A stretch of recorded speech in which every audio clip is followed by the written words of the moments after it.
Welcome back, everybody, to Name of the Game. My name is James Archer, and today I've got with me co-host, good friend, and local game store owner of On the Stacks here in Greenville, Tennessee, Mike Cooper. Hey everybody. Mike, it's good to have you with us today. Appreciate it. I'm glad y'all invited me here. Yeah, we almost missed you. I, I literally stopped by the grocery store today, and just to stop in and grab a drink before coming over, and I saw Mike over there. Walking in, he's like, "Oh, hey, what's going on? What's going on, man?" And I guess you kind of forgot about it. Yeah, I was working all day pretty hard, and I seen you walking up to the road there, and I just jumped up, and my boy's with me, and I was like, "Hey, there's James. Oh, I gotta do something today. I forgot about that." So yeah, awesome. It all worked out, and so I hope everybody at home is pleased with that. Well, today we're doing a different type of segment. Instead of doing like a normal box break, today we're doing like Talk Magic, Talk Show podcast. And we are telling our favorite Magic the Gathering stories that have impacted our lives, all the way from, I don't know.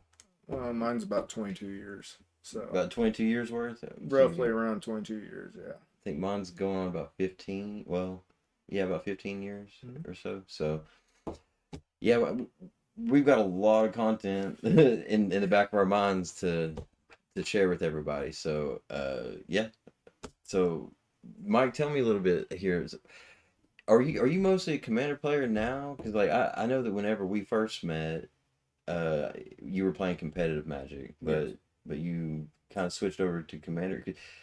So basically, I played competitive standard. I think that's probably what me and you used to play.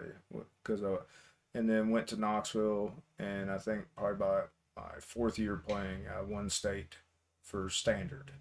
And then so I was like, hey, I got a little bit of money now, working stuff like that. So I went ahead and got into modern. I was playing Jun Control and Jun Death Taxes, or no, Jun.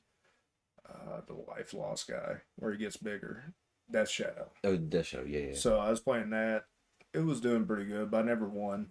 I think that was the only time I ever won. And then I got into Commander, and then I actually was doing really well, and I started winning tournaments, stuff like that. So I was stuck with Commander. Yeah. I like to generalize talking with everybody, cutting up. I mean, it's not just the cards that let you win Commander; it's also politics. So it helps out tremendously. And I'm a really good talker, and so it helps out when you kind of know what's going on, and you just kind of point directions in a different way when you know your problems here right beside you, and then you just and then you just kill everybody. So I think that's more fun in my eyes. Yeah, I'd rather kill multiple people than one person. I agree with that. My first time I ever played Commander, it was just when Commander first come out, and I was like, well, I'm gonna build a 5-color combo deck. Like that's just I was going for, just 5-color combo deck. And the way they had the tournament set up was it was a free tournament. Each person who entered got a pack, and then you sit down at your table and you do your pod, and if you kill somebody at the table, you get their pack. But if somebody kills you, they get your packs. So it was kind of neat like that. But I was like, so underage gambling, gotcha. Well, it was a free tournament. But I was thinking to myself, I was like, well, what's the best way to get all the packs? I'll have to kill everybody. I was like, well, let's go infinite combo. Okay, cool. So I went 5-color infinite combo, and literally on turn 4, it was just like I had the combo pieces in my hand, in my opening hand. I just had to draw the lands to get there. So I had Splinter Twin and Pestermite. Is Splinter Twin Pestermite combo, and on my turn 3, or at the end, I played the Pestermite, and my buddy over here, he's looking at me, and I go to untap, and I got my land. I got a Wooded Foothills, and went and got my land for my second red I needed for my Splinter Twin, and I go to untap, and he just goes, "You fucking didn't," and I played it, and nobody could kill it. And so it killed everybody at the table at the same time, and I got all the packs, and I went home with all the free packs. Probably back before CDH was a thing, wasn't it? Yeah. Okay. This was very, very early days, and the next week, came back to the store, and like the store had their own ban list for that store Player because of 20. what I Yeah. did, and I was like, well, I guess that's fair, but I stopped playing Commander after Yeah. that. There was a certain store we went to and we played competitive and basically the same thing, but they said it was competitive and we all brought in competitive Hmm. and we all got kicked out because we were using the combo cards and we're like, Yeah. just very strange. Oh But yeah. I mean, certain stores you gotta kind of abide by it. Same as me. Like I'm a new store. I've only been open for well, it'll be a year next month. But you kind of got to push towards what your play base is. So like I have 12 to 15 really low guys that come in, but most of them are new players. Hmm. And where I played so much competitive, I'd go in there and it's a mindset. Once you get your top deck already built, it's hard to go back down and play casually. It really is. If you already Yes, have everything, and me I owning a store, it don't agree. help me at all. I But agree. it's hard to get back to where like starter people are and mid range, and so there's not really a really good line in the that says, "Hey, this makes it competitive." You just got to really play it to throw a few cards. Now, if you're playing Gaia's Cradle and Elves, yeah, that's gonna be Yeah, competitive. of course, of But like, course. if you throw is a say LED. If you don't have the combo, does it make the whole deck competitive? No. In my eyes, no, because you're Right, discarding your hand and it don't do anything else for you. It right. just gives you. So I mean, there's certain ways you have to set up to make it, competitive in my eyes. I agree. I mean, if you're running, say, Mana Crypt, now does Mana Crypt make something competitive? In certain points, it does because it gets you ramped out so far ahead. But Hmm. that's the biggest thing as I see is like because I sell mystery packs at my shop and I mean, there's always a mana crypt. It seems like in one of those boxes anymore. So Really? yeah, they've been pulling them Wow. like crazy at the shop, and so like everybody nowadays almost has mana crypt that comes in my shop, and it's like it's not a big deal to have one in your deck as long as you ain't building to just beat everybody on turn three.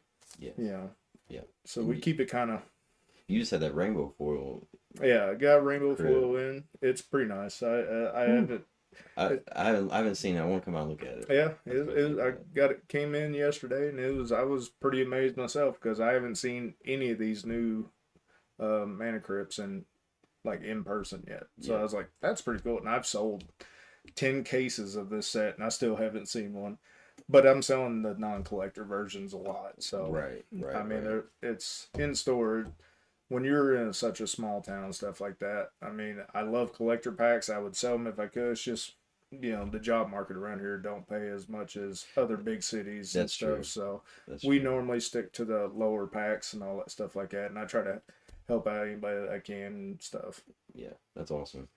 So you're very well um into the commander scene, Mhm. and you have actually a crazy magic story with how you built your store from playing commander, Yeah, right? yeah. So I back, let me see, probably about 2 years ago, 3 years ago, I won my first big tournament, and it was for a land, invocation land, I believe it was, and that was my first tournament I won. Well, it ended up it was the same price as my buddy's guy's cradle, so he wanted to trade it even for me. Hmm. I was like, okay, cool. Well, I got the card from him, and the price shot up about $1,000. So I was like, all right, that was pretty cool. So I just held on to it. It's something I've never had. Always wanted to get it. So we ended up going to about 3 or 4 more different tournaments. I ended up winning 3 more of them, sold all my winnings, and then me and my business partner decided to go ahead and open up a shop. Hmm. And then I already had all my inventory from the cards that I had. So basically, I sold out all my cards to the store. That was the inventory for the store. And now it's been a year and everything's just kind of blossomed into the good. And we're just kicking back and having fun anymore. We Yeah. just play games and Yep. Just growing the store, really. yep. Basically, for it takes you about 2 years to really start making a profit when you're running just strictly a game store. So Well, you have to always venture off into other things to try to help out. Like the old store here used to have video games to kind of help with the money wise. right. As far as me, we do 3D printing. We have 3D printing supplies, but we just try to have an open space just for gameplay. Anybody can come in and play in our store. I can set up any kind of tournament for anybody. It's just the gameplay, mostly in my store, 90% of it is Commander. Now Warhammer's starting to come up a little bit because a lot of guys are starting to figure out a way of Warhammer, but Yeah. Commander is about 90% of my gameplay. Dang. Yeah. That's Sundays we had roughly around 40 people in there playing Commander. wow. Hmm. So it's pretty cool. Wow, I didn't realize that we had that big of a commander scene Well, here. I'm the only store open on Sundays. Well, So yeah. I had people that come down from different towns and everything else, and plus a lot of people know me in the CEDH tournaments. They always play competitive, Hmm. so they know to come down there. And usually, Yeah. a lot of the guys in there always challenge me all the time because I build decks every single week because I own the store. It ain't too hard, but Right. I every week I always try to build something different that nobody's ever seen that kind of opens people's eyes up, stuff of that sense. So Very it cool. works out. Well, this would be a good time to plug the Pioneer Con that's coming to town April Yeah, 13th. April 13th. Mike here is going to be running Magic tournament or Yep. Commander tournaments and all that, right? It'll be, as far as I know, we have basically, I can have 100 people in this room. So we can have up to 100 people, I imagine. It's a $10 tournament. It's basically just getting word out there for help out the Pioneer Con, getting people out. It's a $10 tournament for a box. It's going to be a mystery collector's box. So they're roughly around 170 bucks if you buy them offline, I think. But it's just mostly just get more people into it because I'm a new store. You guys are fairly new as well, trying to get our names out there. And Yeah.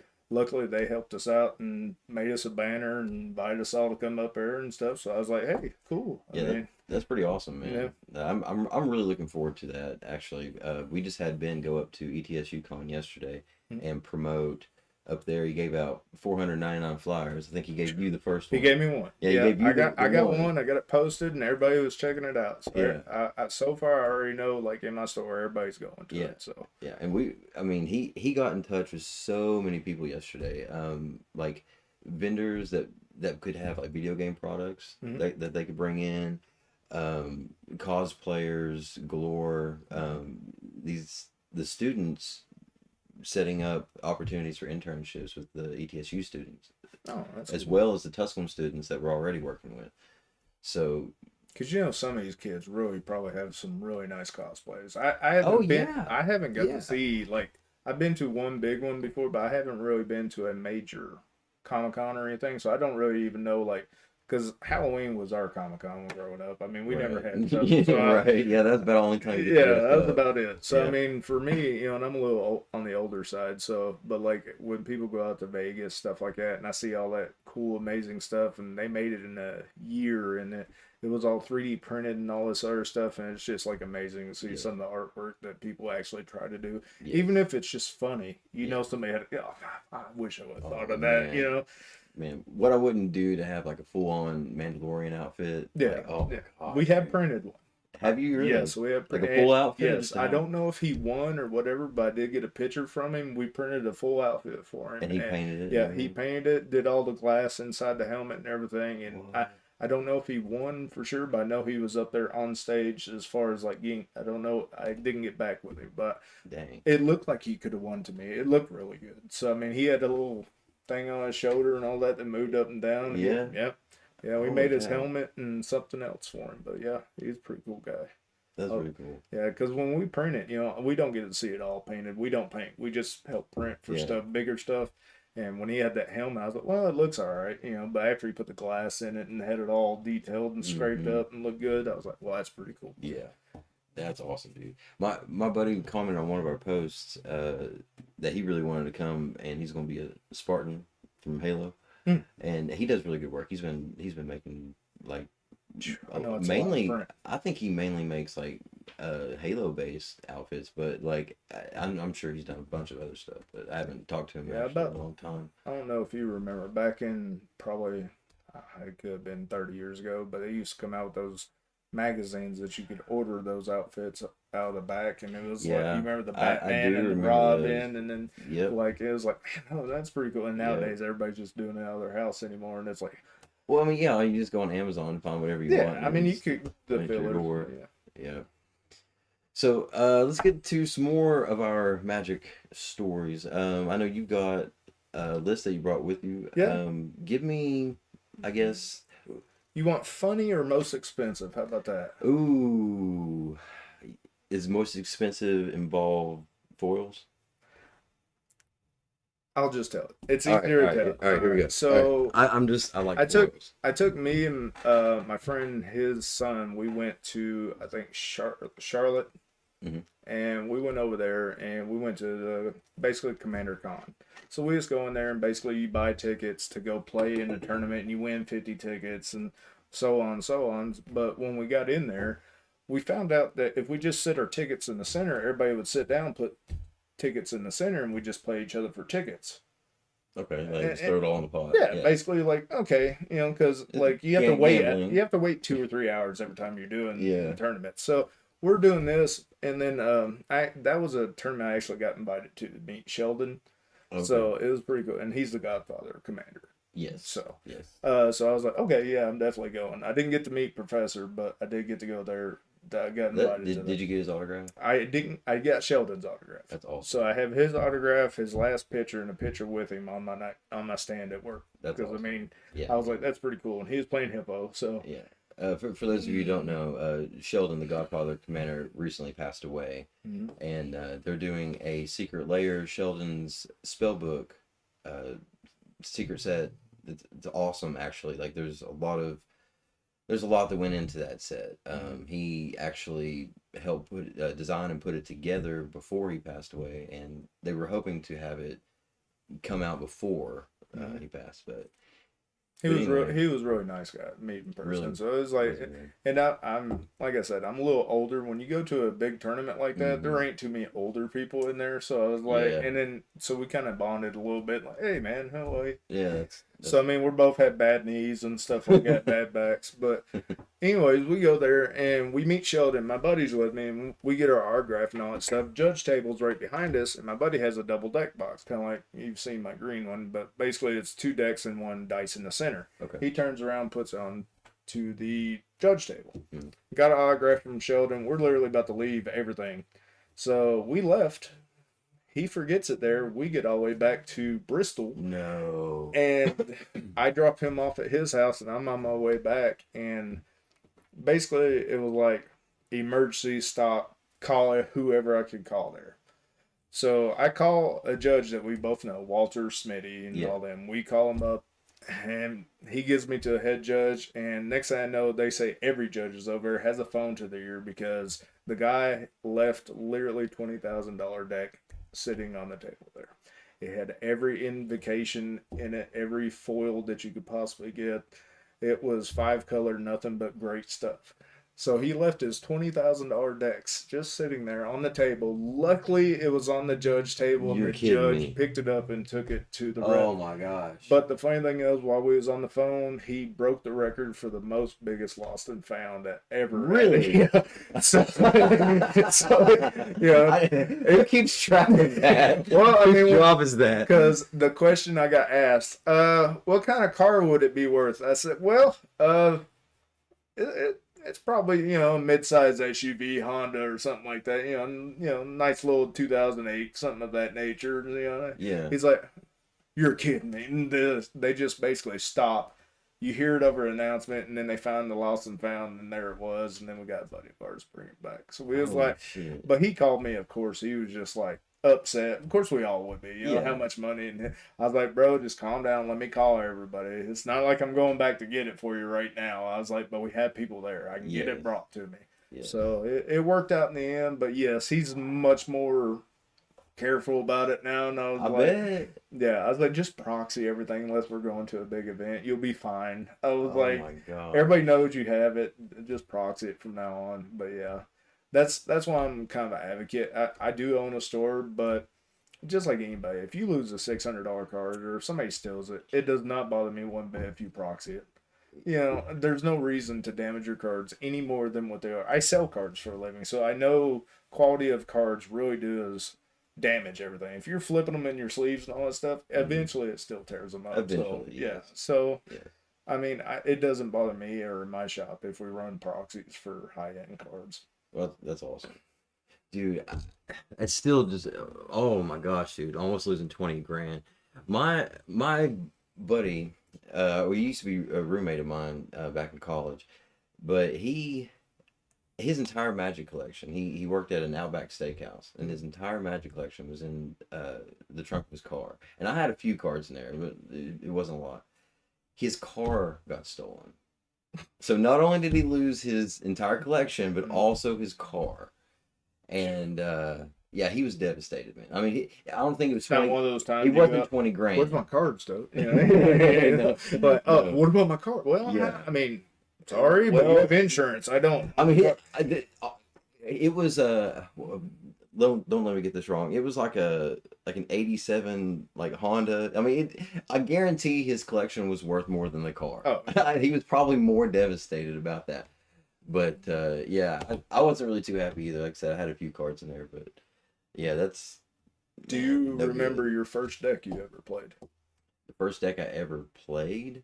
Like, Traveled and played. Do you remember your first? oh, okay, now you're getting okay, because like I remember my very first Magic deck. I remember the very first like F&M deck, or like You don't remember that? casual tournament F&M decks. Because you used to play travel competitive as well. decks. Yeah, So. yeah, I played. Did you just meta Oh. deck, basically? You just meta? Um, kind of, sort of. Like, Wizards has a way of making cards that work so well together. Like the deck eventually will make itself. Mhm. Like Jun back in the day. Yeah. You just have all these broken cards. Like they're gonna find their way in a Into deck. something. Yeah, you know. So there is meta deck, or I mean, they're meta game, but there's also tweaking it to your own To your own to your own liking. meta. Yeah, things Because like that. that's my thing is like when I build CDH or CEDH stuff, I of course will just look at the commander and in my head I'll build it how I want it, Mhm. and then I'll net deck it, and then Okay. to look up to see if I was kind of close I've done and that, be yeah. like, well, that does work good, but they're starting to play this certain way. I think this would work better because they're getting ready for this because this just won. So I Yes. think it helps you like a new player or anybody that's not really good at building. It takes a while for it to click, and I'm sure you understand the click. Like when you're building Yeah. decks, you're sometimes you're just like what, but other times it's like it just clicks and it's like oh this goes with this synergy works real Yeah, good. 100%. It takes a while for people to understand the synergy part, but once you get it, it's like it's hard to get away from it. Yeah, yeah, because and that's all you're seeing. Yeah. Like Mhm. I have a really hard time of shutting magic mode off in the back of my mind Mhm. because like if I'm doing some mundane task, like instead of me thinking about bills or something like that, like I'll have like magic scenarios going on in the back of my mind. Yeah, I You think know, that's a lot I of call us it that magic brain. got into magic and just like, and I'm sure it's with everything because like of course D&D or any of that certain thing. Once you get into something and you really enjoy it, that's when you know, and it really clicks. That's when you know that's kind of your hobby. You know what I Yeah. mean?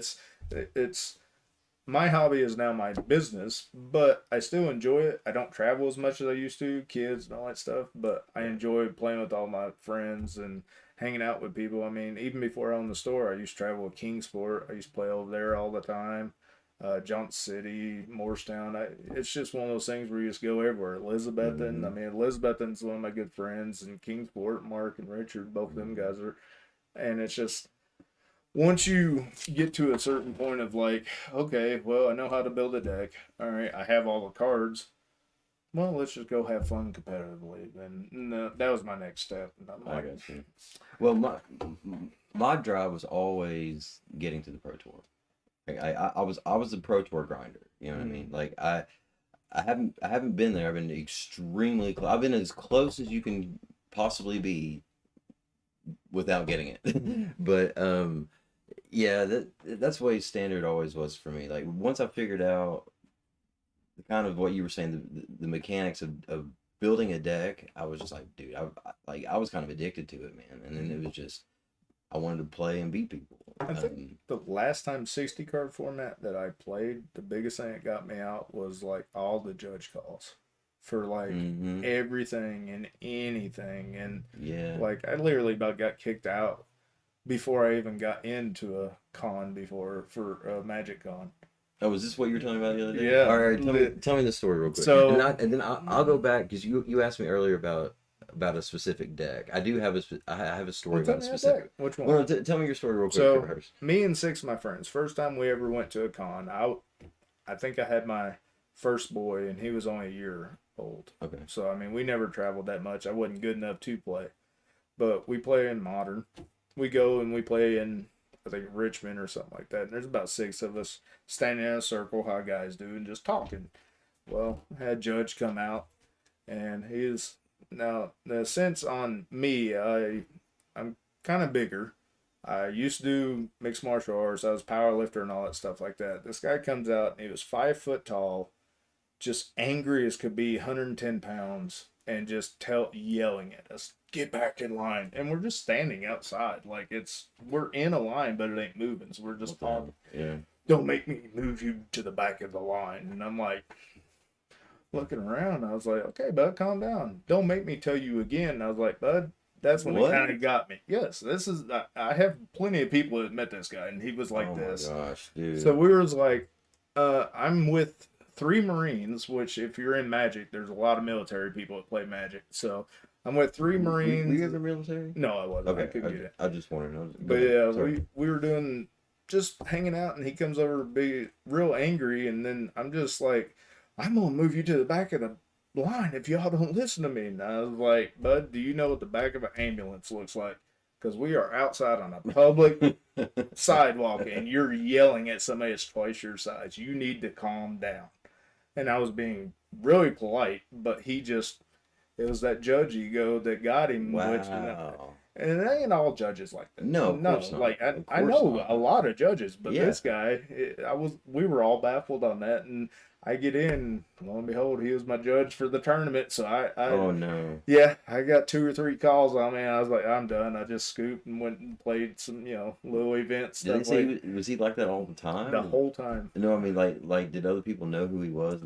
They said he's really like that a lot, and I was like, I didn't understand that, but I mean that was my first tournament, and which, if I can tell the other one, because right after the very first time I went and played, I literally, like I said, I was into fighting and all that other stuff, and a buddy of mine was sitting beside me, and he was showing me how to play. We're playing just casual standard. And just out of the blue, like first time sitting there just playing, okay, reading my cards. Next thing I know, somebody jumps up and just slaps the other guy. And I was like, do we do this every time at every Magic event? I was like, so, it's kind of weird to, look back. What was the confrontation over? Just something was said to him that was kind of vulgar, and he called him something that he shouldn't have. And the guy got mad and just basically slapped him, got up and walked out. And I'm like, wow. But for somebody being, say I was 20 years ago. So, I mean, it was a little different back then. Yeah. So. Hey, Magic's a violent game, dude. Like, we had a guy. Yes. we had a guy that got banned from our game store for a while because he took a pen, took the cap off a pen and went up and just like shoved it up in a dude's throat, bro. like you pinned him up against the wall. And I was like, what the fuck? Like, calm down. Yeah, so that was... Yeah, I hadn't seen anybody murder anybody, but I did see people get slapped. I mean, but you run across people of all different types of like attitudes of that sense. That guy could have had a really bad day that day. And I understand now, running a store when you have to have judges and they get yelled at by their people and be here, do this, get people in line, all that other stuff. But there's also a human factor, and if somebody's 3 times your size, you probably don't want to piss them off. Yeah. I'm not saying I would have hurt him, but I was like, you just don't talk to an adult in that manner when they weren't doing anything wrong. Right. So I was like, ain't too bad. Yeah. But come back to your story about your deck. I want to hear about your... Okay. Well, it's actually that story I was telling you earlier that I kind of wrote down and everything. But yeah, so this was a deck I was working on probably about 2002, or let's see, no, 2012, 2013, I believe. And it was the Abzan Reanimate deck with Thragtusk, Restoration Angels, Unburial Rites combo, Angel Serenities. I had Thragtusks. Or not Thragtusks. I had Acidic Slimes in my build. I know Acidic Slime. Thragtusk is the one where you gain 3 life. Is that right? Is that one? Yeah, it's a 5 mana 5/3. Comes into play. You Yeah. gain 3, but when it leaves play, you get a 3/3. Yes. Leaves, and then you blink it in and out with Restoration Angel. Oh, Yeah, kind of gets some yeah. nutty Now I know shit why going they slapped you. Yeah. on. So, but I've been playing that deck for a few weeks, and there was a local, or not, it wasn't local, it was a couple hours away actually, but it was a PTQ coming up. Mhm. And so I was been playtesting. Might want to explain what a PTQ is. It's been a while since we've had one of those, buddy. Oh yeah, you're right. Yeah, showing my age here. Okay, so we a Pro Tour qualifier. They're pre-Pro Tour qualifiers now, right? RCQs. So it's regional championship qualifiers. Okay, so now it's regional championship. Those three words in some different order, I'm sure, but that's basically It's so you have a pre to the one that you were talking about, and then after that you go pro. So basically, you have to win 2 big ones, and then you can get on the pro league. I do know that much. Okay, very interesting. I don't know how they've got it really set up right now. I haven't. I'm going to make it back. I'm going to make it back. Well, it's only been 15, probably 10 years since I played 60-card format. So I mean, yeah, I can't remember it all, but all my friends all still go. I've got a few guys that are pretty close to getting. If they would just hit it one time, I know they could stay on the pro tour. It's like a couple guys are really good locally that should just be on that limit. But I know some guys. You're probably thinking about the same people. Yeah, more than likely. Yeah. So, I mean, it's good luck to them. We did have Brandon that won our RCQ, and he, I think Sunday was the last RCQ. Saturday was the second to last, so he just squeaked in. He's a pretty good standard player, so I want to congratulate Brandon. If I could remember your last name, though, I didn't write you down. I'm sorry. But congratulations. Yeah, congratulations. He did accomplishment. win it. Yeah, that was our first RCQ, so I was pretty happy about that. Awesome. So going back to the story real quick. Mm-hmm. So, there was 2 weeks before the event, the PTQ, and pretty much we were just doing F&Ms. We just did standard F&Ms most of the time, and so this F&M, I did really well. I had a really good run with the deck, and I think we split in top 4. All right, we're over there. We're opening some prize packs, and it wasn't uncommon for our store to be like to have 50, 60 people F&Ms. Like it was at the time, it was the largest store in Oklahoma. Oh, okay. Yeah. I don't remember any of that here. No. Yeah. Sorry. This wasn't here. This was in Oklahoma City. I think our biggest here. I think I just had our biggest. So I mean. Yeah. So it wasn't uncommon for 50 plus people. And it was really, really great community. But so I went to this event. Made top 4. I think we split in top 4, and we're opening up some packs, and my buddy Jeremy opens Colossal Whale. It's a 7 mana. It's a 5 and 2 blue 5/5 island walk. And whenever it attacks, you can exile a creature until it leaves the battlefield. And okay, so is there a certain, before you end your story, on that exile, there is a certain way? How do you stack the trigger like that card just goes away forever? Do you know how to do that? Yes. So like you would have to attack, target, and then remove it, and then it's gone forever. Then it's gone forever. So did you play that way? Well, like okay. Hold on. I'm just guessing. I'm sure you had Restoration Angel again or something like that. This story goes long, sir. Okay. Okay.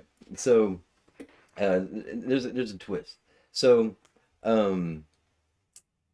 so Jeremy opens up this card in his prize pack, and he's like, yeah, it's not that bad of a card, and he was an infamous blue player. Okay, like Jeremy pretty much always showed up with some type of blue deck, and he just loved all of its different archetypes, and he would just build different archetypes of blue, and pretty much when he showed up, you better know he's got blue cards in there. And so he's looking at this, and he's like, it's really not that bad. I kind of like it, and I'm like, yeah, it's cool, but it's not playable and constructed. What set? This was M14. Okay. M14. And I said, yeah, it's not playable and constructed. It's like it's okay and sealed, and we're just talking shit back and forth about it. And I was like, all right, Jeremy, I'll tell you what. I'll make you a bet. If you can come to next week's F&M. It was standard. I said, if you can play 4 Colossal Whales in your main deck and top 8, I'll pay for your F&Ms for the next month. And bro, his And eyes. this is 50 people you have at your. Yeah. Okay. Yeah. So that's really hard that people don't understand. Like you have Correct. to. It's probably it just tournament head in mind. 50 people, you're running probably 4 rounds to 5 rounds. Yeah, we did 5 rounds. And you would have to be 3 and 2 just to maybe break in. So it's really hard to get there. Yeah. And that all folds into the story too. So he's like, his eyes lit up. And he's like, all right, dude, like basically like fuck you, challenge accepted. Look, you know. And he was like, all right. Later on, he told me, he said, dude, I went right home and I started brewing. He's like, I was like, going to prove you wrong. And so the next week comes around. We got 1 week before the PTQ, and I see Jeremy, and he's, you know, I was like, dude, did you accept my offer? And he's like, yeah, dude, you know, like I've got this. And I was like, well, let me look at your, let me see your build. And he's like, no. He's like, I'm not gonna let you look at it. You can only look at it if we play or one of us drops or something. And I'm like, all right, you know, that's fair. I kind of roll my eyes, laugh. Like, that's fair. So we go to round 1, and I lost in 2 games, like pretty quickly. It was like he was on the play. He got a really quick first win. Game 2, I stumbled on lands. It was just like, well, I just got magic, you know, like it happens. I think that's the worst feeling anybody get. Yeah. So I go to Jeremy, and he's already done, or I don't know if he was already done at that point, but I go over to Jeremy, and he'd won, and I'm like, all right, look, sad. Winning with these whales. What are you doing over here? You're about to break me. Yeah. Yeah. So I'm like, all right, cool. So we go to round 2. I win my round 2. It was 3 really gruesome matches against a mid-range matchup, which my deck was mid-range too. And normally it was pretty smooth sailing through those matchups, but these were not. These were 3 gruesome games. So I'm like, all right, go over to Jeremy, and he's 1-2 again, in 2 games. I'm like, bro, what the hell's going on with these whales, man? He still won't let me see his deck. So we go to round 3. I lose round 3 in 3 games. I think it was a control player that time, and it was just, I don't know. I was. This was with your brood deck, right? This was with that reanimate deck. Okay, reanimate. Yeah, because I've been he brewed the whale. Yeah, and he's brewing with whales. So in my head, while you're telling this story, I'm just trying to think, you know, what all was, because you're in 2014. That's the base set, so you probably went 2013 up, and I'm trying to think, what is in there right now? That's what's going through my brain. Exactly. Just like any Magic player, you're like, yeah, I know. Like, what did he do? Yeah, you're like, okay, there could be this, it could be this, but if he's winning, usually his sideboard is probably what. It's probably what's doing it, right? Yeah. So, and he's got me all fucked up in the head, because I go to him at the end of round 3, and he's won a fucking game, and I'm like, you were 3-0. How are you doing this, bro? Like he's just counting spells and whales and counter spells. That's all it is. So I'm like, all right, whatever. We go to round 4. Was the whale a 2/2 or a 1/3? What? The whale. The whale's a 5/5. It's a 5/5. Yes, but also think in that format. So it's like 6-drop. No, it's a 7-drop. 7-drop. Yeah. And he was playing 4 of them. That was the bet. He had to play 4 in the main. All right. Okay. So I'm like, whatever. And keep in mind, this was a time where Thragtusk and Restoration Angels were rampant everywhere. Like, all the decks were usually built around those. The whale has Island Walk, and it was not getting that advantage hardly at all. No, but when you attack, they don't get the trigger to get the 3/3 when you're attacking with the Thragtusk. So it would go under it. It wouldn't. It don't see the die trigger, because it goes in exile. Right, it's exiled, yeah. So, I mean, in a way, but... I mean, it's okay, and it's a 5/5, so... Right, that's why I was like, it's cool, but it's not really constructive. Restoration Angel, it's a chump blocker, and then, so, I mean, you're kind of getting there, but if you're swinging again, it's gone too, right? So, I mean... Yeah, exactly. Then they get their stuff right back. I'm just wondering what his ramp is. That's I mean, Right. to get a 7 dropout, Right. that's the hard part. Right, and he's got me all 60 fucked card up. format, you're right. This 60 card It's format. standard, So, bro. Yeah, yeah. yeah. So, He's got my head all fucked up at this point. So we go into round 4 and fucking lose again. Right? In 3 games, I lose again. just Like, goop in. no, I don't even remember if I scooped at that point.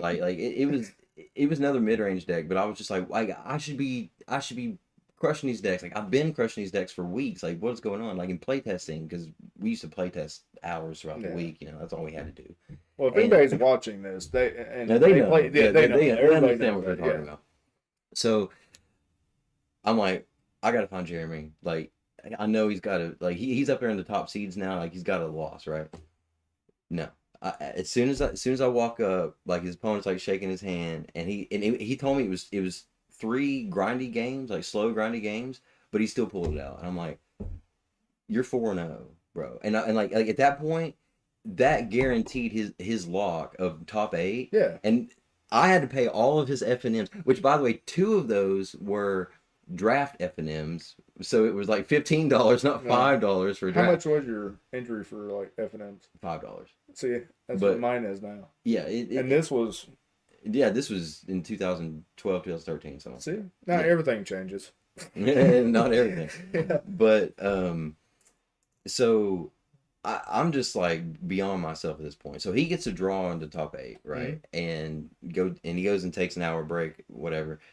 And I congratulated him. I was happy actually. Like in all fun, like I was actually pretty stoked that like, you know, all things aside. But like I was really, really frustrated about what my deck was doing, because I was just like, dude, the tournament's next weekend. Like all I actually care. Like, I didn't give a fuck that Jeremy made me look dumb and it's going to cost me money. Like I was. Yeah, you just borrow his deck to go play in the tournament. That's what I was thinking. Like literally, the whole time I'm thinking, I'm like, dude, like do I stay on this deck? Like what's going on? Like if I lost my edge, if the deck lost its edge, like do I got to start playing Wells?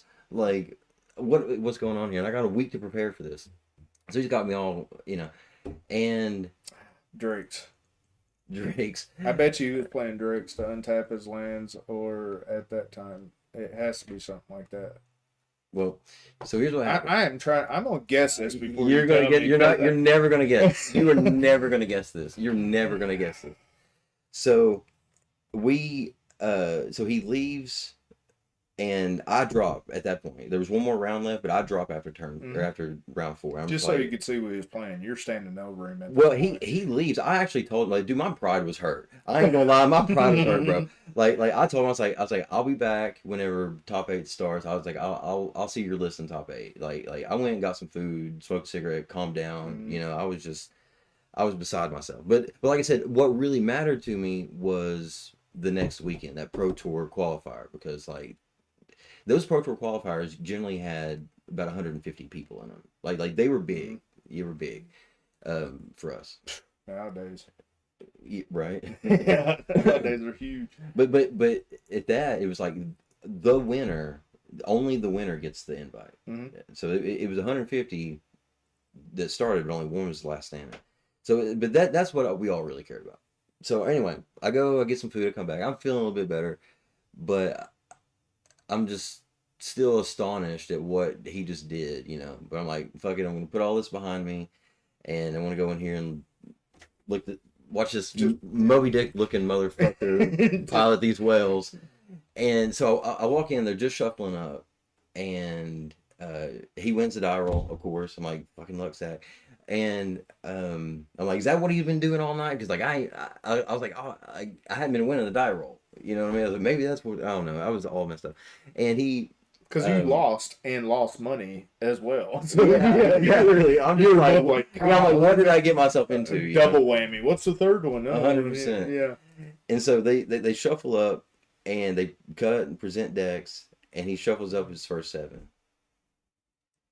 Bro, I was like, what the literal fuck? I didn't see a single blue card in his opening 7 hands. He didn't have a single blue land. He didn't have a single blue card.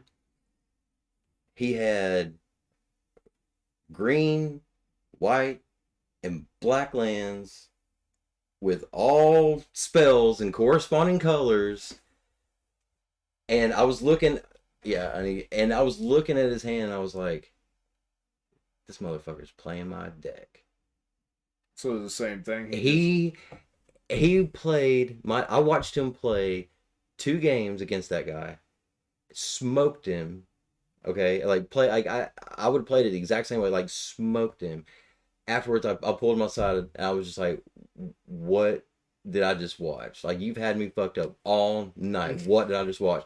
And he was like, well, dude, honestly, I went and I realized that like Colossal Well wasn't a colossal threat, pretty much. You know, Mm. like it's like So he just had it in the sideboard basically, or he no, put him no, in no, the no, deck. no. I told him, I said you have to have him in the main deck. You Mm. have to have him in the main deck. So he had pretty much agreed that the rock deck was probably the deck to beat, and he was like, I really really like your build, and he's like, I think that honestly you're probably going to do really good at the PTQ because he'd been playtesting with me, you know, over the past few weeks and stuff.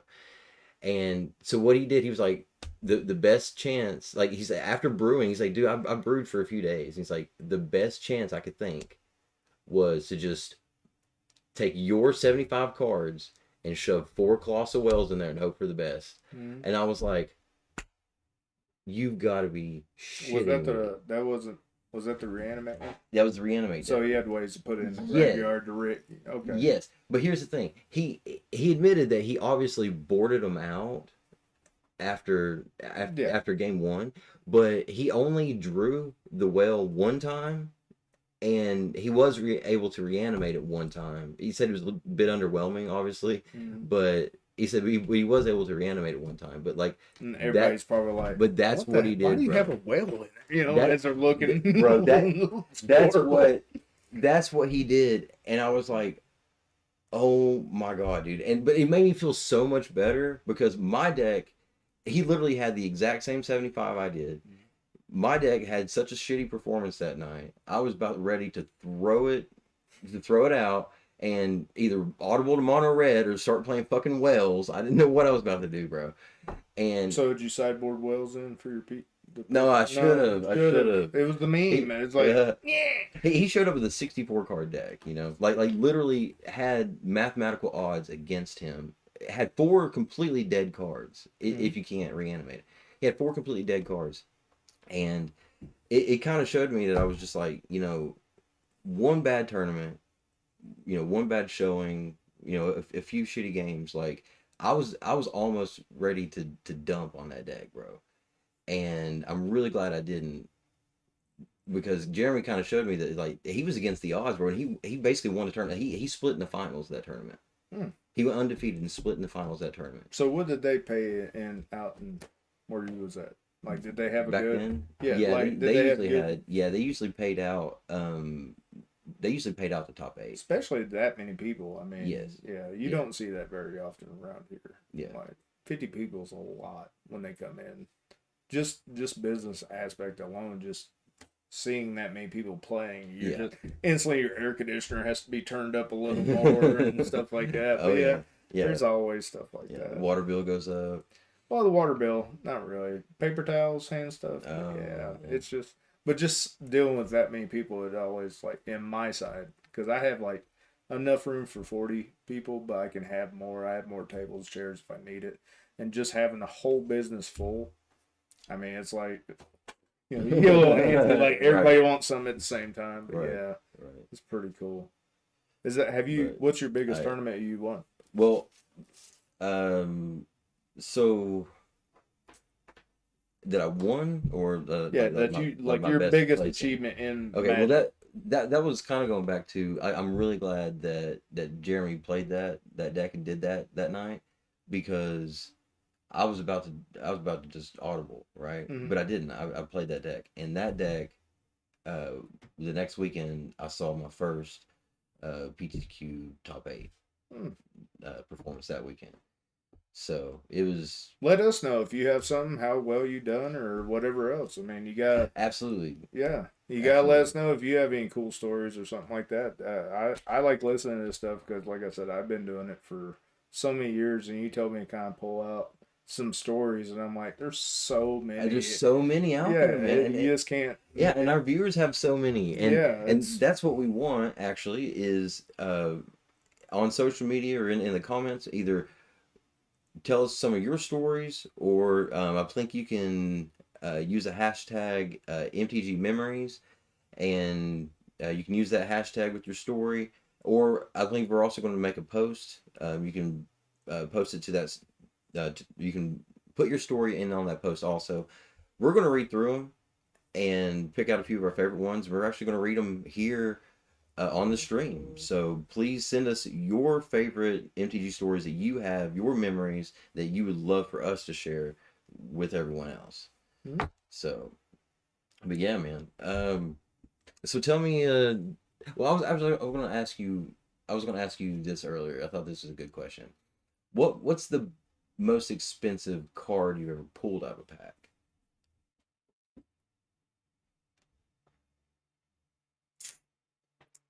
it was not Magic. So Oh, yes. all right. Well, tell me, but then try to think about I'm Magic. trying to think Magic. Magic more likely would probably be Mana Crypt. I mean, Okay. it's just easy to pull when you have certain packs that are stored for it. But the most expensive card I've ever pulled, which is a new card game, it's called One Piece. But Okay. we pulled the Ace, Did and you? yeah, we didn't know anything about this game. We were just learning it. My business partner really loves One Piece, so we got into it, built all the decks. We were playing with all the cards, just figuring out certain things. It took me probably about 4 nights to figure out how to really play it and do it right. And I'm here with the alter art foil ace, got in a sleeve, shuffling it up. It's Oh my like God, dude. $780 card, and not even think about it. And because I mean, if you don't know the game, it's just like any new game. Lorcana is a good one. It's, I mean, there's just bombs out there out of these Mm. packs, and it's like you did Flesh and Blood. Yeah, yeah, you told me that on Yeah, Flesh and there Blood. We you were, opened $100 card, and you were and like, I'm just passing it you're up. just, it wasn't foil or anything, and you just kind of threw it to the side, and I was like, wait, that's a good Like we card. didn't even look it Yeah, up. Yeah, because I was if just you looking don't up. know, that's why I think it's good about when you do open packs that you have no idea about, because other Mhm. people it's just driving them nuts. Right, Yeah, you're right, like, oh my exactly. God. You're And like, I oh, was this over, dumbass, what are they doing? because I was over, I was like, ah. All I put in the comments was yes. That's all I put, and I was like, I seen it. I was wondering why you Yeah, I said was like, yes. I was yes. like, At that time stamp, you had the card in your hand, and then yeah. So I mean, Magic wise, I mean, I didn't play back because you back then. I mean, duels back then were right, right. not Well, they really. weren't worth that much. Yeah, Yeah. I mean, nowadays, if you go to open the alpha pack or a beta pack, what's that, like $17,000 or something like that for a Yeah. pack? I do know somebody has a revised box, and I think it's like $20,000. For the whole box? Yeah, yeah. Yeah, that probably makes sense for the Yeah. revised. Yeah. So I mean, I know he has it. It's mint, but there's so many things out there nowadays that you can get online and do like auctions and whatnot and all that other stuff. So I mean, you could probably look up and get a pack and open something. But Hmm. me personally, I just new sets. So I mean, I opened Childred's. I've opened altered arts of the Transformers, stuff like Yeah. that, and I mean, it really depends on. I don't look up cards just because of price wise when new sets come out, because I like draft. Draft and CEDH is my two favorites. I mean, drafting or because I like to build. So I mean, I like building new stuff, but for me, it's not a. I'm not a the gambling type. I don't really open packs. I like to go just buy cards I need, or if I want it, I go for it. Yeah. Because it's For if sure. if you're just That's getting kind of way into everything's Magic, I can moving. tell you that people getting into Magic, yes, it's great to buy box, but if you already have decks, it's better to buy singles. And Hmm. honestly, singles help out the local business better than buying a pack or a box. It really does, Yeah. because that's just it helps them a lot more. Yeah. But nowadays, I mean, I'd say Mana Crypt would be my biggest pull. Mana I mean, Crypt. that if I would have pulled that rainbow one, I would have probably. Oh yeah. That's probably the That would biggest one would in have the set right now. Like the biggest. That's like $2,400 when it scans up for. So I would imagine if Now, are there any serialized cards in N- there? now they're serialized out of what's that new set just came out? Fallout. There were serialized cards. I have a few of those, but and I believe I got a copy artifact out of this one set that was kind of it's a serialized card, but I don't know where it came from. Like I Are don't you know talking about what the set. copy enchantment? Yeah, Okay, okay, copy okay. enchantment, not Yeah. an artifact. But it's I have a serialized one of those. But I mean, for me, I just if I open a list bird, I'm pretty happy. You know what I Yeah. mean? It's like Yeah, exactly. it's a bird. I It's a can always use bird. one. You know, soul Yep. ring. I need more. Yeah.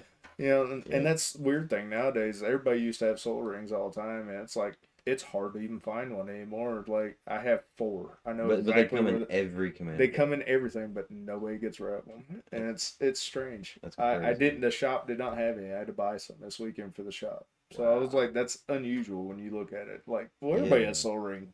Apparently, not everybody. So Oh, you got to stock up before the yeah, you got to convention. stock up. Yeah, I stocked up. I got them in, but it's just I don't know. I like more enjoyment of the better hits as far as playable, not cash wise. Yeah, So makes sense. for me, That makes sense. Yeah, I think that's kind of the way Magic is going anyway, with their sealed products reaching astronomical prices. Players would rather buy singles that they know these are cards that they wanted to play with for so long, mhm. and they might as well invest the money into those singles and throw it in their commander deck because they're not really playing commander. They're competitive much anymore, and they're not wanting to buy the expensive collector Addition. decks. Yeah, and all this kind of I stuff. mean, there. But this is also our point of view from a very small town. If you don't know where we're at, we're pretty small town. I mean, but job wise, stuff like that. If say where you was from, 50 people in a magic shop, that means they probably have foot traffic in there like crazy. I'm sure is Oh yeah, it was all day long. all day long. Yeah, For us, we don't have foot traffic here. yeah. The sidewalks barely get used here in this town. Nobody walks anywhere unless you just run out of money, then you're walking. Then you're walking. Yeah. So I Yeah, mean, but yeah, you have to advertise a lot, stuff like that in this town. So word of mouth, stuff like this, what we're doing, and everything, it helps out the small community stores and everything. So, absolutely. I but I like learning a little bit about the game store side of it. You don't. I guess people don't really appreciate their local game stores as much as they should. 4 months of hell. That's what Wh- that was. How many game stores have we been through in this town This town, one, since we were two, kids? three. Well, I say I didn't play when I was a kid. Now, Okay. like what got me into Magic is I literally I was a partier, so I drank all the time, and basically Magic, I just got tired of drinking. I looked up what to do on a Friday night. Friday night Magic popped up, so I went and played. Yeah. Didn't know what it was, nothing. That's the same time I seen somebody get bitch slapped. So I mean, So that was literally your first interaction my with it. first interaction straight from like the first Wow. weekend I quit drinking and everything, and I said I'm done with drinking. I went out and started playing Magic with a couple of my friends at like they were showing me at work Yeah. how to play, and then when I went and played at I don't even know if I should say his name, but anyways, it was in town. We went up there and played, and the business owner never met him. I just seen a bunch of cool collectibles everywhere, stuff like that, because I was a hideaway nerd, is what we call it. Because back when I was young, nerd was not cool. No. Yeah, think of Revenge of the Nerds, and that's exactly how it was. I mean, but nowadays it's like if you're not into technology, you don't have a good job basically anymore. I mean, you have to know how to run computers. You have to know how to keep up with certain inventory, all that other stuff. So I mean, you have to be a Hmm. nerd just to have a good job anymore. So I There's some mean, truth to that. Yeah. yeah, I mean, even McDonald's uses a computer, so I mean, you have to have it some kind of sense. So, Right.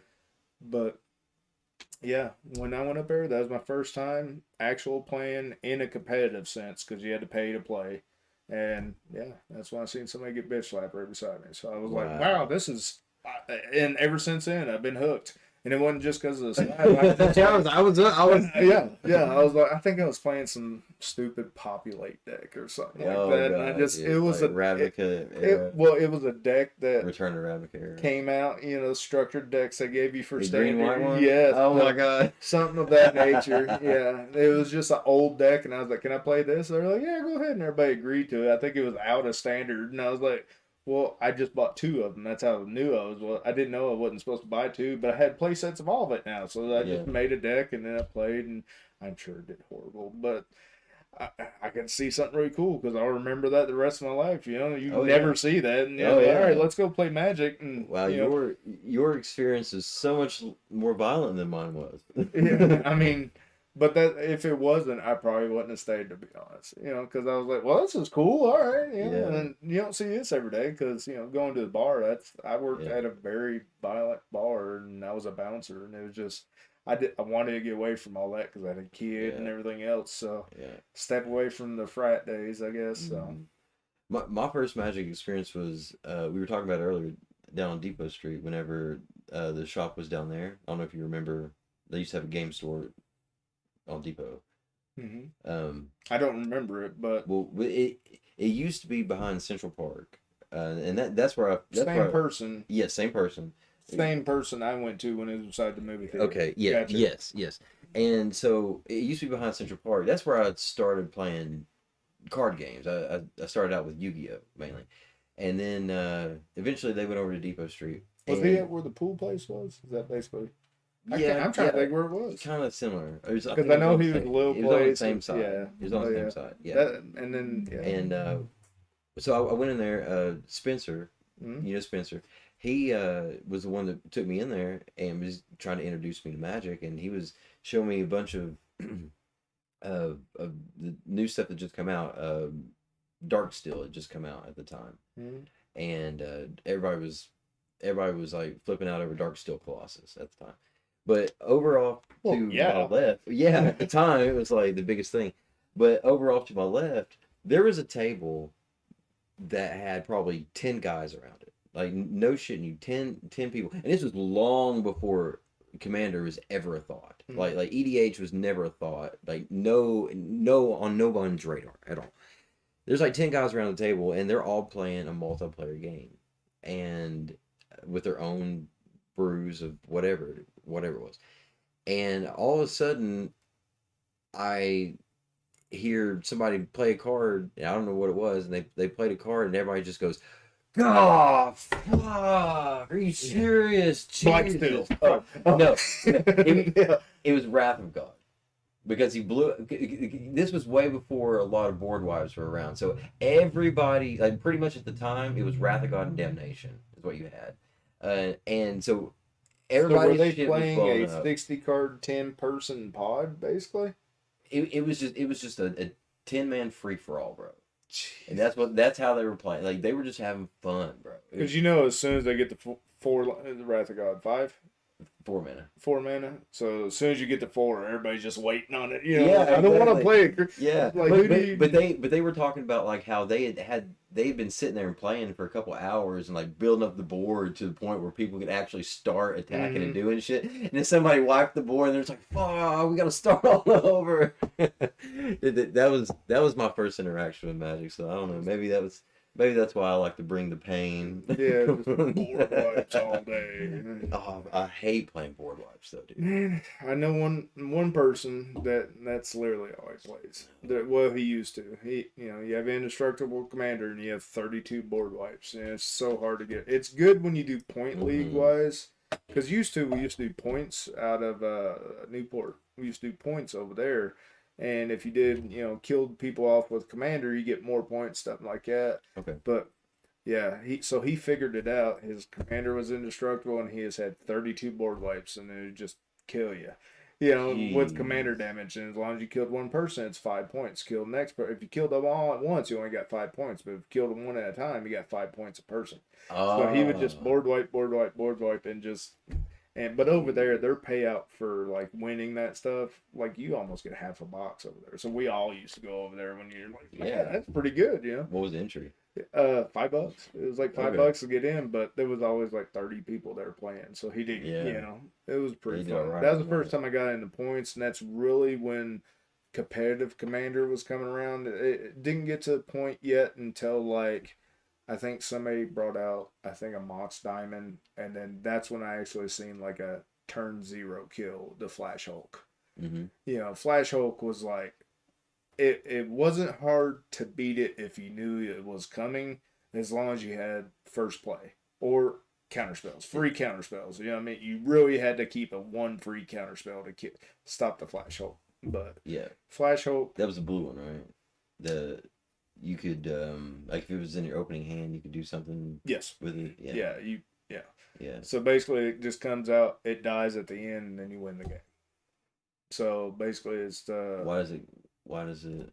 it's the one where you go get 6 CMC out of your deck, and then you bring all the permanents. It basically does damage. Like so, you'd sack a pestilent, and it'd come back, and it'd ping you a death, and it kills you in that manner. Okay. That's the reason why it was so fast, because it's hard to interact with something that you can't kill. You can only exile, and then so. But it Okay. also happened on turn 0 Exactly. quite Yeah, often. So one of the funniest things I've ever seen was a because the red one did 3 damage. mhm. Right. Okay. So you if it's in your opening hand, you reveal it. I think it doesn't. Anyway, so I was at a Grand Prix one time, and Magic's R&D was there. The research and development was there, and they had their own little booth set up. And you could go up to them with any format of Magic deck you wanted, and you could play against them. Like, and for them, it was just research and development. Like they're probably wanting to see what everybody else So your could own text. brews they wanted to see. Yeah, pretty much. But they had a box over here that had every single type of or format of deck that you could imagine, like all their own stuff, right? They had a format. That's a hard thing to do now. Yeah, If you hit that down arrow. yeah, I know. But they had a I've never heard of this format ever. I don't even know what the name of it is, but I'll tell you about it. Homestead. But they had this. They had a format where you could play as many of any card you want in your deck.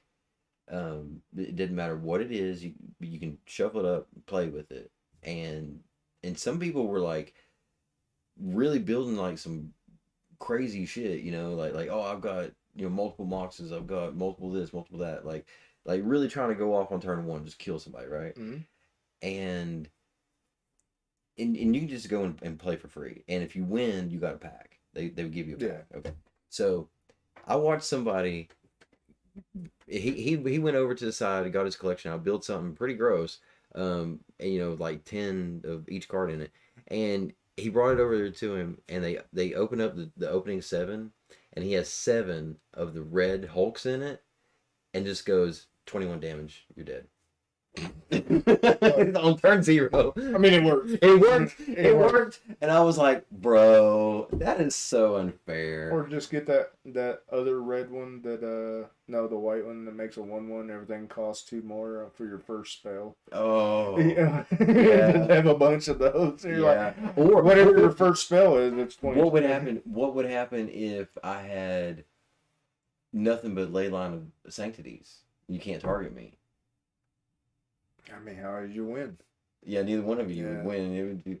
Which I've seen weird stuff like that go off. I mean, if you're going to do it, at least just put a bunch of 0-drop mana rocks and just gut shot somebody or whatever. Right. I mean, that's the easiest way.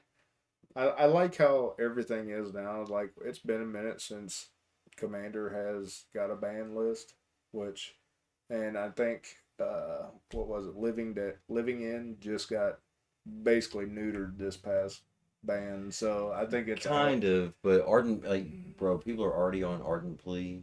Yeah. Because it does the same shit, and like the price of that card has already been creeping up a little bit.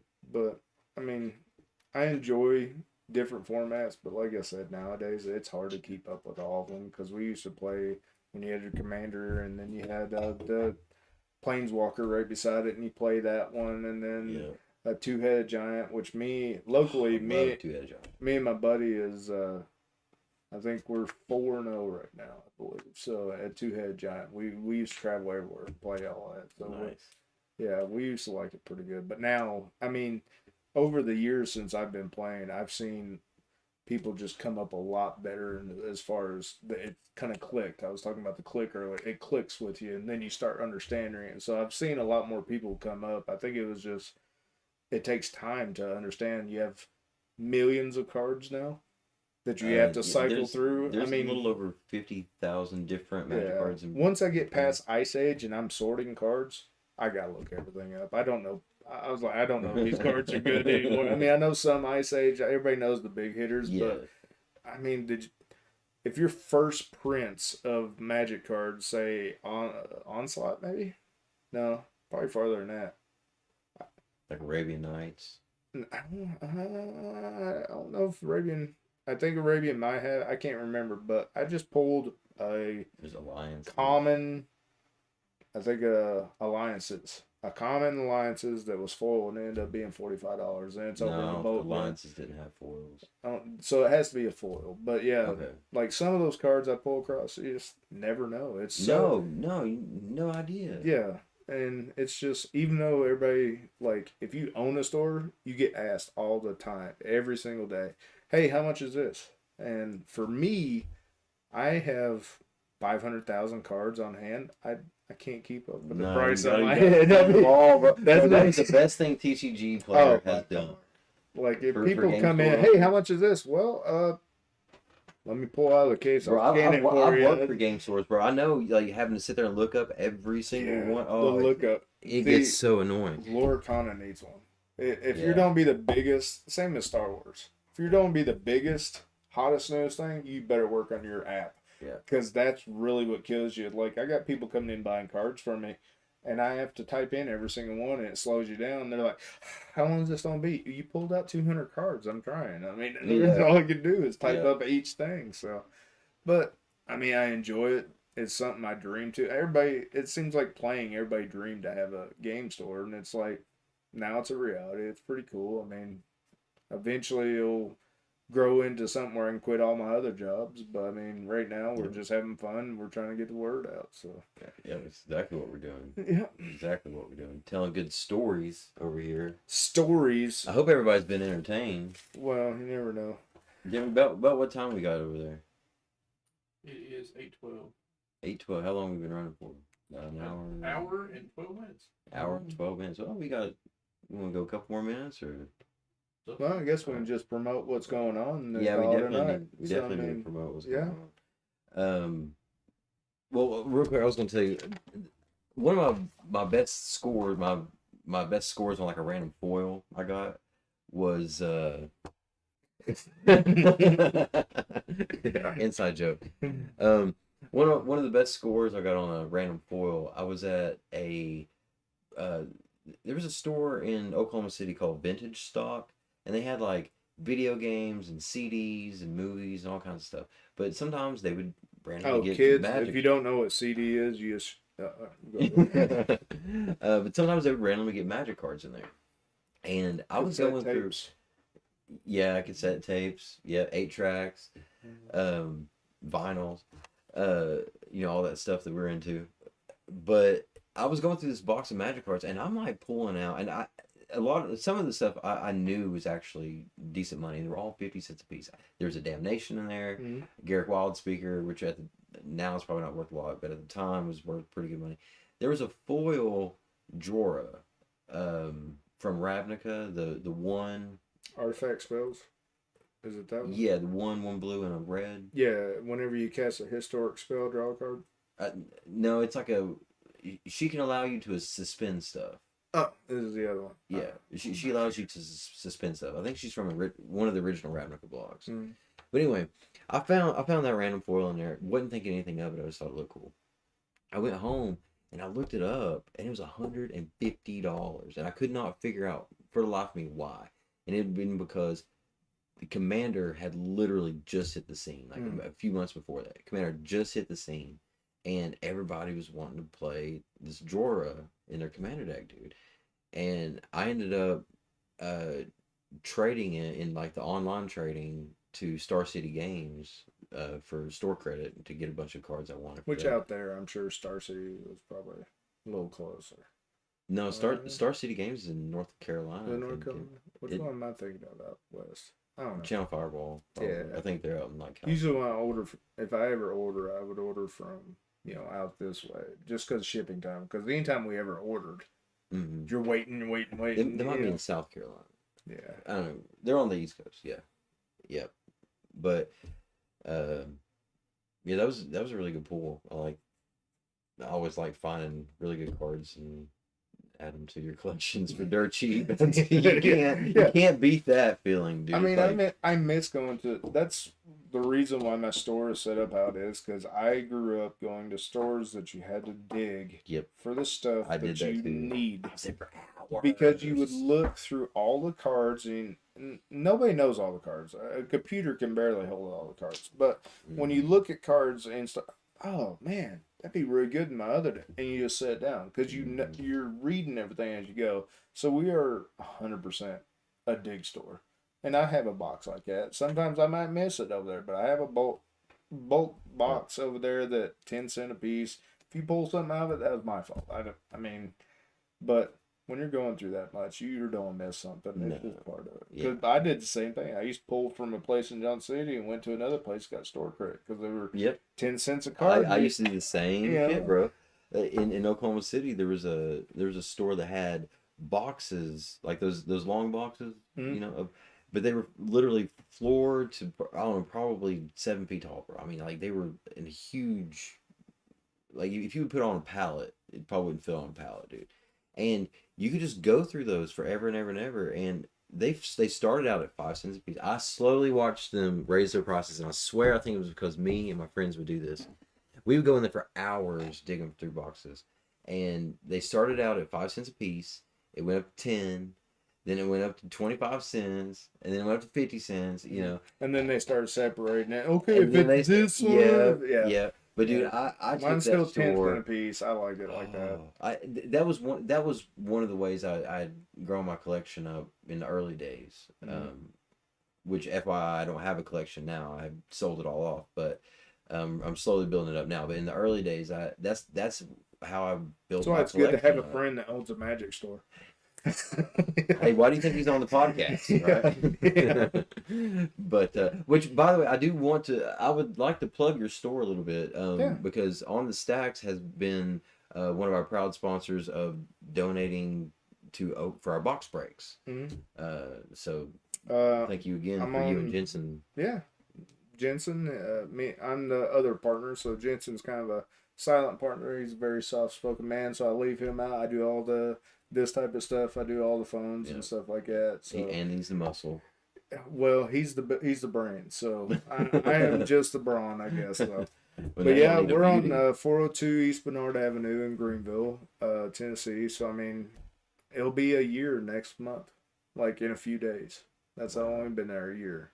So it's been a blessing. It's pretty cool, and I mean, hey, I get to play video game or card games anytime I want. So I mean, Yep.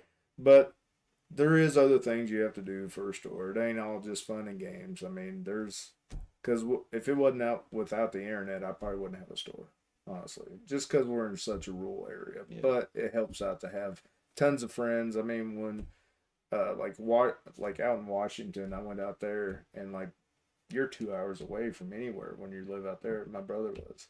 But here you're about half an hour away from every single town. Yes. We're right in the center, so it helps out when I throw Yeah. tournaments. People travel from all around and come over. So I appreciate everybody that's ever been in Dude, my store. I mean, I'm so glad you do what you do, because this town hasn't had a magic scene for quite some time, really. And the little of which us we that we loved the old Magic. I mean, Yes. Casey was yeah, he no, was the that's not nicest that's not guy, what I'm yeah. saying. That's not what I'm saying. But No. like the store was kind of small. Like we couldn't really hold tournaments, couldn't really hold events. Like this town was not a spot for Magic. So everybody here had to travel out. But we of had the town. most pros.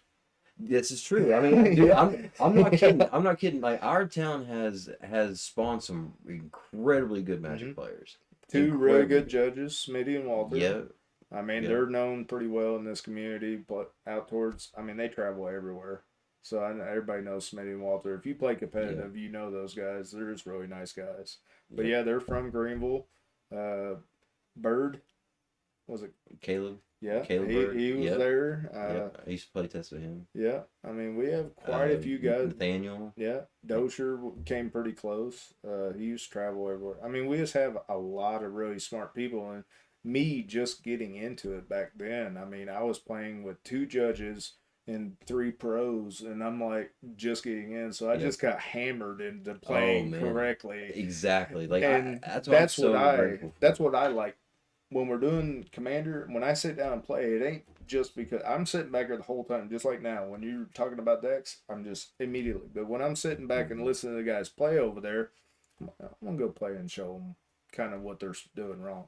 I'll go over and I'll sit down, but I'm nice about it. All right, this trigger needs to be like this, and then when this happens, you can't do this yet until this happens. Right. You know what I mean? So I explain it to them real well, easy way, and then I just beat the shit out of them because so far that's all I like to do with my decks is just beat people up. You don't like to lose. No, I mean, no, it's not on the fun to store, lose. I mean, but I don't make it like turn twos or anything like that. I do stupid stuff that makes it draw out the game, and then I just kill you from nowhere with the usually crater hoof. That's my casual deck. Just throw a crater hoof in anything. Yeah. It kills you. See, I'm too much of a fun police when it comes to, I guess, those big games, because number one, I don't really like sitting around and waiting 10 minutes to take my turn, to take one turn. But that's neither here nor there. The decks that I've been thinking about building lately have been like an Esper Death and Taxes. Like, I know that's not I have fun. one built. I know that's not a fun deck for other people. But you could literally sit there, play one card a turn, get up, yes. go to the bathroom, get something to drink, and you're still killing them a little bit at a time. So it works. Or preventing them from doing anything. Yeah. I mean, it's really up to play style. My play style is always blue-green. So always blue-green? Mostly green. I started out on green. I was a big green aggro player. I mean, and then now I do 4-color for my main tournaments, but blue green is kind of like what I go to. I don't know. I just kind of like it. And it's just one of those things. Like red, I never really got into. I know how to play all of them really well. It's just you have certain people that like to, red makes you an asshole. Not Commander. No, I don't know, man. Really? Like they're really good red decks in Commander? Yeah, the one that it's pretty bad. Red got pretty good bumps in it now, so it's not as bad as it used to be. But when I seen a mono red deck go top 4 at a Gaia's Cradle tournament, you know what I mean? It's because like if you played anything for free, you're taking 10 damage, and that's what this Commander and one other card did. So I mean, red got bumped up. You have dwarves now. It's top tier Commander decks. The dwarf deck is. Wow. Now it's competitive. Is this with all the really expensive staples? This is CEDH. Okay. What I'm talking about, that's all I really know. Like I know lower tier, but when I say CEDH is competitive, you got every money card that you can get into it, and like my tier list, the top right there. Just generalize. Red is pretty good, and once it gets going, it's hard to stop it on the dwarves. Timnacrom, I run Timnacrom. It's mostly stacks. Mine is a stacks draw out my deck combo. The guy that makes clues or treasures, I can't remember. Tybalt. Either way, that one I hate that one because you take extra turns. It's hard for me to beat it because it's But I mean, there's tons of them out there. You can turn up, and no, you cannot turn everything into CEDH. You can build it really high, but not everything is playable CEDH. I mean, it's hard to get. You're not going to play Niv Visit against a turn 2. No. You know what I mean? It does have a combo, but you still have to have the 6 mana to cast Niv Visit. So I mean, that's the hard part. Right. Toxel, 7 mana. Easy enough. It's black. You can get him out there pretty quick, and that messes a lot of people up. So I mean, it's really up to however you play and how you want to play. I think it's to each his own. I always push more towards the more competitive because, like, not just in my store, but if you get used to all the triggers and everybody else's and all this other stuff, it's more fun, and then people play a little bit faster. I have a lot of new players, and I understand new players, stuff like that. But I mean, it's like you shouldn't be playing for 20 years and taking 33-minute turns, you know, like you said, you know. Unless you're and there is people out there that's like that. New players just gotta calm down, read what the cards do. If you draw a card that's better, look it over again and just play. You're playing to have fun. Yeah. If you go into thinking you're going to be number one to win something, that's usually when you lose. Well, that's what I really like about Commander is that there is such a casual aspect to it. You know, like because back in the day it was it was pretty much all competitive. Mm. Even drafts, it was still competitive. Yeah. But now you have Commander and Well, we was people all can actually friends and we play. all ragged at each other to death Yeah. about it too. Well, I mean, it's if you're not have something gold to drive for, there's no reason to do it. yeah, So I mean, that's how I see it. That's about anything. So I mean, if you, I wouldn't own a business if I didn't want to try to make money. I mean, that's or but I'm having fun and I love something that I do. Yeah. Like as far as Yeah. competitive to me is, I don't know. It's just more fun to me, and I know it you better talking about now. competitive Commander? Commander. Yeah. Commander is my go-to. Yours is probably modern. What my favorite format? Yeah, Well, standard. no, technically my all-time favorite format, and bro, we got to find somebody who's got one. Historic. Cube. I got a guy. You got a guy that's got a I got cube? a guy. Oh my gosh, he's got a guy. If you're watching this, He's got a Jimmy. guy. hit me up. We want Jimmy. to play. Jimmy. Jimmy. Oh, Jimmy and Jimmy. Here we go. Yeah, he's got Dude, vintage cube. That was always my favorite. Yeah. Always my favorite. My really good friend Jesse used to live with him in Oklahoma City. The one I met had the cube. No, that was Breck. Okay. It was Breck. Sorry, I didn't. He wasn't my roommate or anything, but we played together all the time in Oklahoma City. But he now lives in Washington, I believe. Mm-hmm. And just recently, I found out a few weeks ago that him and his friends up there have a podcast called Squares That Cube, where they just talk about nothing but Magic the Gathering cube. And I've listened to a few of their episodes, and it is really, really cool. They just went to a thing in Seattle, I think he said it was, called the Cube Champs, where they did a Cube Championships. And how they did this was like they had a bunch of these different cube creators. Like they had a vintage cube there, which they ended up playing in the final pod. But they had an Ice Age cube. I think he said they had one was called an all blue cube. Is that right, Jesse? If you're watching, all blue cube. They had a bunch of different themes, and they went up there for that and told about their experience, and like it sounds like so much fun, dude. Like cube drafting was always really my favorite format, because you could learn so much with so many different card interactions, but it was all casual. Of course, us we were still competitive. You know, like we would still we would still like bet, who's buying dinner on whatever it was. But yeah, man, like cube drafting is just like kind of where my heart's at. But I'm also over here on the side of competitive, and when it comes to the competitive formats, I would definitely have to say modern is probably where I'm at, just because like